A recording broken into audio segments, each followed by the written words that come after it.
नमस्कार दोस्तों, NCERT classes में आपका स्वागत है। जैसा कि आप सभी को पता है, एनसीईआरटी क्लासेज में अपना हिंदी विषय के बारे में पढ़ रहे थे और हिंदी विषय में भी आपकी 4 किताबें हैं, ठीक है। और उसमें अपने कृतिका नामक जो बुक है उसको पढ़ रहे थे और कृतिका जो बुक है उसमें अपने 2 अध्याय पढ़ लिए थे, ठीक है। और उसी क्रम में आज अपने आगे बढ़ते हैं और कृतिका नामक जो बुक है उसी का अपने क्या है कि तीसरा अध्याय जो है वो आज शुरू करेंगे, ठीक है। तो मैं आशा करता हूँगा कि आपको जो पहले मैंने 2 पाठ हैं वो पढ़ाए थे, एक तो माता का आंचल और दूसरा था जॉर्ज पंचम की नाक, ठीक है। दोनों ही पाठों का सार है वो मैंने आपको समझा दिया था और उन दोनों ही पाठ हैं या दोनों ही अध्याय के जो कह सकते हो कि पाठ का सार या उनके जो प्रश्न उत्तर हैं उनके जो है उनका जो लिंक है वो डिस्क्रिप्शन में आपको मिल गया होगा। और मैं आशा करता हूँ कि शायद आपको वहाँ से आपको क्या फ़ायदा भी हुआ होगा और आपने उसको क्या है कि नोट कर लिया होगा या अच्छे से समझ लिया होगा। तो आज कृतिका जो बुक है उसमें अपने तीसरा अध्याय पढ़ेंगे, ठीक है, ठीक है। तो ध्यान दीजिएगा, तो तीसरा अध्याय है उसका नाम है सन्ना सन्ना हाथ जोड़ी। देखा जाए तो एक ये सिंपल सा वर्ड है सन्ना सन्ना हाथ जोड़ी, ठीक है, परंतु इसके जो है इसका एक अर्थ है। वो अर्थ क्या है एक, क्योंकि जो ये पाठ है सिक्किम, यानी कि बोले तो सिक्किम का, सिक्किम की राजधानी है गंगटोक।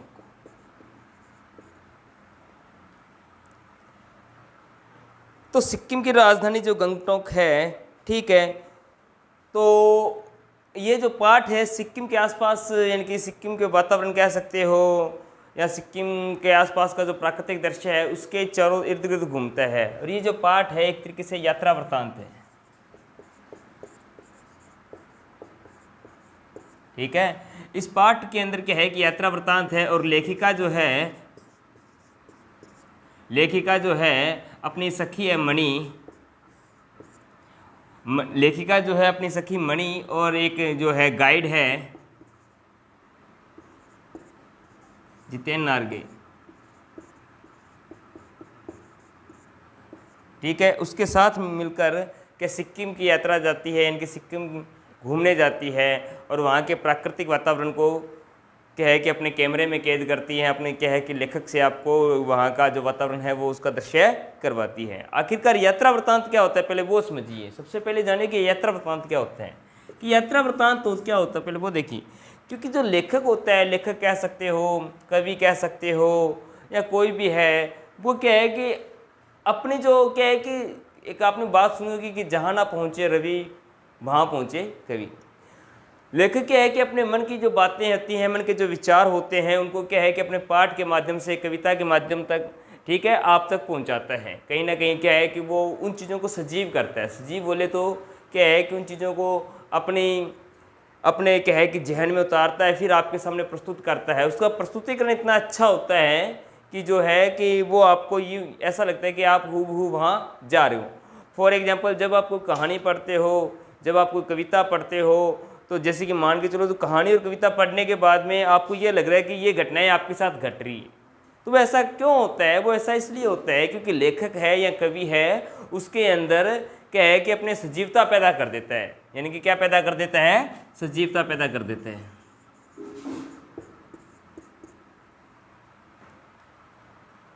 तो सजीवता पैदा करने का काम ही क्या है कि इस यात्रा वृत्तांत में किया गया। यात्रा वृत्तांत क्या होता है कि आपने 9वीं में भी पढ़ा होगा, ठीक है, और द मानसरोवर की यात्रा 9वीं के अंदर भी पढ़ा होगा आपने, मानसरोवर की यात्रा। उसके अंदर भी ऐसा ही होता है कि लेखक क्या है मानसरोवर की यात्रा करने जाता है। जैसे कि मान के चलो आज अपने किसी कहीं पे घूमने जाते हैं तो वहाँ का जितना भी अपना एक्सपीरियंस होता है, जितना भी अनुभव होता है उसको क्या है कि हम नोट कर लेते हैं हमारी डायरी के अंदर, या कह सकते हो हमारी नोटबुक में नोट कर लेते हैं और बाद में क्या है कि उसको पत्र पत्रिकाओं के माध्यम से या किसी भी किताब के अंदर क्या है उसको पब्लिश करवाते हैं, प्रकाशित करवाते हैं। तो वो एक तरीके से यात्रा वृत्तांत होता है जिसमें लेखक क्या होता है वहाँ की यात्राओं, यानी कि अपनी यात्रा के दौरान जो भी घटनाएं उसके साथ घटित होती है, चाहे छोटी से छोटी और बड़े से बड़ी, उन घटनाओं को क्या है बड़े ही सजीवता से, बड़े ही सुंदर रंग से क्या है प्रस्तुत करता है हमारे सामने। तो वही काम क्या है कि यहाँ पे लेखिका ने क्या है कि प्रस्तुत किया है। ये यात्रा वृत्तांत है जो उसने क्या है कि सिक्किम जो गंगटोक के अंदर, यानी कि सिक्किम की राजधानी है गंगटोक, सिक्किम जो आसपास का क्षेत्र है सिक्किम घूमने गई है, ठीक है, वहाँ के दृश्य को उसने क्या है कि कह सकते हो कि अपने कलम से, अपने लेख से या जो फोटो के माध्यम से क्या है कि हमें बताने का प्रयास किया है। काफ़ी अच्छा यात्रा वृत्तांत है, ठीक है, तो इसको आप ध्यान से पढ़िएगा, ठीक है, ध्यान से समझिएगा। होता क्या है कि लेखिका जो क्या है कि ये गई है सिक्किम घूमने। मैं पाठ को शुरू कर रहा हूँ, ध्यान दीजिएगा, ठीक है, पाठ का सार को ध्यान से सुनिएगा और आपको पूरा पाठ समझ में आ जाएगा, ठीक है। लेखिका जो है अपने साथी मणि के साथ और एक वहाँ से एक गाइड लेती है जिसका नाम है जितेंद्र नार्गे, ठीक है, उसको लेती है और सिक्किम घूमने जाती है। सिक्किम घूमने का मतलब क्या है, उसके लेखिका चाहती है कि वो सिक्किम का जो प्राकृतिक परिदृश्य है, कह सकते हो कि उसका वातावरण है, उसको क्या है कि और करीब से अनुभव करें, ठीक है। तो सिक्किम से यानी कि जो वो जाती है तो वहाँ से गंगटोक, यानी कि गंगटोक से जो उसका कह सकते हो उसका एक यात्रा वृत्तांत, यानी कि यात्रा वृत्तांत में जो उसका प्रमुख स्थान है कटाऊ। कटाऊ बोले तो भारत का स्विट्जरलैंड बोलते हैं उसके, कटाऊ को क्या बोलते हैं, भारत का स्विट्जरलैंड। कटाऊ एक स्थान है, कटाऊ, इसको भारत का स्विट्जरलैंड बोला जाता है इस पाठ के अनुसार।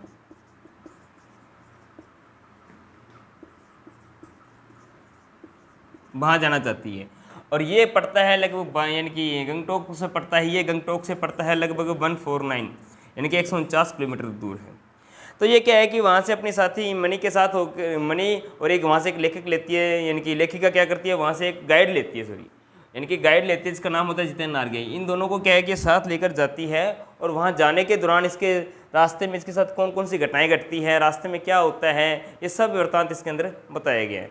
तो जो क्या होता है कि ये लेखिका क्या है कि वहाँ घूमने जाना चाहती है और घूमने सिक्किम में से क्या है कि गाइड को अपने साथ लेती है, अपने दोस्त को साथ लेकर वहाँ से चल रही है। तो चलने के दौरान क्या होता है कि धीरे धीरे उसको गाइड है इसको बताते जा रहा है कि यहाँ पर ये चीज़ ऐसा होती थी, यहाँ पर ये चीज़ ऐसे हैं। तो जैसे ही वहाँ से निकले हैं सिक्किम से, तो सिक्किम से निकलने के बाद क्या है कि इसको वहाँ पर क्या है नेपाली युक्ति मिलती है, क्योंकि सिक्किम का साइड का जो एरिया है वहाँ पे नेपाल टच में है, नेपाल टच में इसलिए वहाँ पे नेपाली लोग ज़्यादा हैं, ठीक है। और वहाँ का जो नेपाली लोग हैं वहाँ के जो वो मिलते हैं तो वो उनसे क्या अभिवादन करते हैं, ठीक है। तो वहाँ पे ये बात कहते हैं कि सन्ना सन्ना हाथ जोड़ी, यानी कि मेरा सारा जीवन अच्छाइयों को समर्पित हो। इसका अर्थ होता है कि मेरा सारा जीवन अच्छाइयों को समर्पित हो। ये जैसे ही वहाँ से निकलते हैं तो वहाँ के प्राकृतिक दृश्य को देखते हैं और आनंदित होते हैं, यानी कि वहाँ का जो पहाड़ी इलाका है, वहाँ का जो वातावरण है, वहाँ की ये कह सकते हो कि जो यानी कि घाटियाँ हैं, वहाँ की जो नदियाँ हैं, ये सब चीज़ें क्या है कि वहाँ पर देख रहे हैं। लेखिका जैसे जैसे आगे बढ़ रही है वहाँ उनके प्रदर्शन को क्या है नोट कर रही है, ठीक है, अपनी डायरी में नोट कर रही है, अपने दिमाग में उतार रही है। साथ में लेखिक गाइड, यानी कि जो गाइड है ना, लेखिका के साथ जो गाइड है जितेंद्र नार्गे, उससे बार बार चर्चा कर रही है। सबसे पहले लेखिका जब आगे जाती है तो उसको क्या है कि यानी कि वहाँ पर दिखाई देता है, क्योंकि सिक्किम साइड में जो क्या है कि बौद्ध धर्म की मान्यता ज़्यादा है। किस धर्म की मान्यता है? बौद्ध धर्म की मान्यता है। बौद्ध धर्म की मान्यता है तो वहाँ पर क्या है कि इसको एक आपने देखा होगा, यानी कि एक कुटिया दिखती है। कुटिया के अंदर क्या है कि वो स्प्रिंग यानी कि राउंड करने वाला एक चक्र होता है जिसको, ठीक है, बौद्ध धर्म के अंदर एक राउंड करने वाला एक चक्र होता है जिसको धर्म चक्र बोलते हैं। ये बौद्ध धर्म के अंदर उसकी मान्यता है।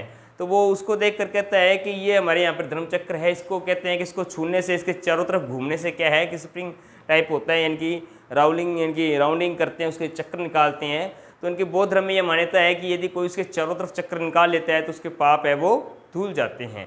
इसके अलावा कहते हैं कि जो भी बौद्ध बनता है, बौद्ध धर्म को स्वीकार करता है, तो वहाँ पर क्या है कि उसको समाधि दी जाती है। जो भी यानी कि उसको समाधि दी जाती है तो उसकी समाधि के आसपास के 108 क्या है कि रंग बिरंगी ध्वजाएँ, यानी कि कह सकते हो कि झंडा लगा दिया, यानी कि ध्वजा लगा दी जाती है। तो वहाँ का भी दृश्य क्या है कि लेखिका को दिखाई देता है। लेखिका को वहाँ पर दो चीज़ें दिखाई देती है। एक तो मैंने आपको बताया था घूमने वाला वो चक्कर जिसके चारों तरफ घूम कर क्या है कि बौद्ध धर्म के लोग ये मान्यता है कि उनके पाप नष्ट हो जाते हैं। दूसरा क्या है कि वो ध्वजा दिखाई देती है 108 रंग बिरंगी जो ध्वजा हैं। यदि कि बौद्ध धर्म को मानने वाला को जो है इनके महात्मा जो उसका अगर देहांत हो जाता है तो उसके क्या है कि समाधि पर ये ध्वजा लगा दी जाती है और इसको कभी उतारा नहीं जाता। ये अपने आप के है नष्ट हो जाती है, चाहे वो हवा से नष्ट हो, चाहे वो बारिश से नष्ट हो, कैसे भी उसको कभी नहीं उतारा जाता। ठीक है, ये दृश्य उसको लेखिका को दिखाई देते हैं और लेखिका के इन चीज़ों से काफ़ी प्रभावित होती है। उसके बाद वो आगे चलती है। आगे जाने के बाद में क्या होता है, आगे जैसे जैसे जाती है उसको और भी दृश्य मिलते हैं, उसके बाद में उसको पहाड़ी दृश्य मिलते हैं। पहाड़ी दृश्य के अंदर क्या है, उसको महिलाएं होती हैं, वो क्या है कि अपने बच्चों को पीठ पे लाद कर ले जा रही है, ठीक है, और वहाँ पे काम कर रही है। इसके अलावा जो यानी कि पशु लेखिका को लेखिका को दिखते हैं कि वहाँ कुछ महिलाएं हैं, पशुओं को चरा कर लेके आ रही हैं, गायों को चरा रही हैं या उनको, ठीक है, और उसके अलावा लकड़ी काट के लेके आ रहे हैं, कुछ लोग जा रहे हैं, कुछ लोग आ रहे हैं। ये सब चीज़ें लेखिका को क्या है कि काफ़ी आकर्षित करते हैं। जैसे जैसे लेखिका ऊंचाई पे जाती है वैसे वैसे उसका डर बढ़ता जाता है, क्योंकि वहाँ पर जो है यानी कि कह सकते हो सर्पिलाकार है, वहाँ का जो रास्ता है वो सर्पिलाकार है, या कह सकते हो नाग टाइप में पहाड़ियाँ हैं। तो उन पहाड़ियों पे जैसे जैसे लेखिका जा रही है उसको डर और ज़्यादा लगने लग जाता है। तो लेखिका को ये गाइड समझाता है कि मैम यहाँ पर तो ऐसा ही है, हमारा जो जीवन है वो ऐसा ही है। आपको लगता होगा कि हाँ हमारा जीवन बहुत मुश्किलों से भरा हुआ है, परंतु कम से कम हमारे बारे में सोचिए, हमारा जीवन कैसे गुजरता होगा, क्योंकि ये पहाड़ियाँ हैं, ठीक है। क्योंकि लेखिका जो है कचनगंगा, क्योंकि वहाँ पे हिमालय की तीसरी सबसे बड़ी चोटी होती है कचनगंगा, हिमालय की तीसरी सबसे बड़ी चोटी, वहाँ जाना चाहती है, परंतु किसी कारणवश वहाँ पे नहीं जा पाती, इसलिए वो यहाँ जाने का प्रयास यानी कि यहाँ जाने की कोशिश करती हैं। तो लेखिका जब इन प्रदर्शनों को देखती है, वहाँ का माहौल देखती है, वहाँ का वातावरण देखती है, उन पहाड़ियों को देखती है और वहाँ के जीवन को देखती है, वहाँ के जीवन की कठिनाइयों में देखती है, तो लेखिका को ये महसूस होता है कि वास्तव में क्या है कि हमारा जीवन तो उनके जीवन के आगे कुछ भी नहीं है। क्योंकि उसके सामने 2 से 3 ऐसी घटनाएं आती है जो लेखिका को विचलित कर देती है। वो कौन सी होती है 2 से 3 घटनाएं? नंबर 1 घटना ये होती है कि लेखिका देखती है कि कुछ महिलाएं हैं जो अपने छोटे छोटे बच्चों को पीठ पर लाद कर क्या है कि ऊंचाई पे जा रही है, यानी कि पहाड़ी की ऊंचाई पे जा रही है। मान लीजिए उसका घर उस महिला का क्या है कि घर अगर तलहटी में है, घाटी में है, तो वो ऊंचाई पर जा रही है, वहाँ से लकड़ी लेके आ रही है, ठीक है, वहाँ से क्या है फल आदि लेके आ रही है, सब्जी वगैरह लेके आ रही है, पशुओं को चरा कर लेके आ रही है। अब मान लो 2 से 3 किलोमीटर ऊपर जाना और 2 से 3 किलोमीटर ही नीचे आना, सबसे बड़ी समस्या तो ये थी। लेखिका को पता था कि इनसे यदि हल्की सी भी चूक हो जाए तो गया, यानी कि गया तो बोले तो यानी कि खाई में गिर सकता है और उसकी मृत्यु हो सकती है। लेखिका को नंबर 1 बात तो ये। सेकंड बात क्या है कि लेखिका ने देखे कि कुछ बच्चे थे, छोटे छोटे 7 से 8 साल के बच्चे थे, जो लगभग क्या है कि डेली यानी कि घाटी में उनका यानी कि स्कूल है और वो ऊपर से यानी कि नीचे आते हैं पढ़ने, और फिर पूरी घाटी में एक स्कूल है, यानी कि सिक्किम के आसपास का जो एरिया था वहाँ पर क्या है कि पूरा वो उस एरिया के अंदर लगभग एक स्कूल है, ठीक है, एक स्कूल है। तो वहाँ से छोटे छोटे बच्चे हैं वो आ रहे हैं और जा रहे हैं। वो क्या है कि वहाँ पर ये नहीं है कि साधन भी भरमार है, स्कूल बस है या रिक्शा आदि की व्यवस्था है, वहाँ पे ऐसी व्यवस्था नहीं है। जैसी व्यवस्था यहाँ मैदानी भागों में होती है वैसी व्यवस्था पहाड़ी भागों में नहीं है। वहाँ पर इतने व्हीकल नहीं चलते, साधन नहीं चलते, ठीक है।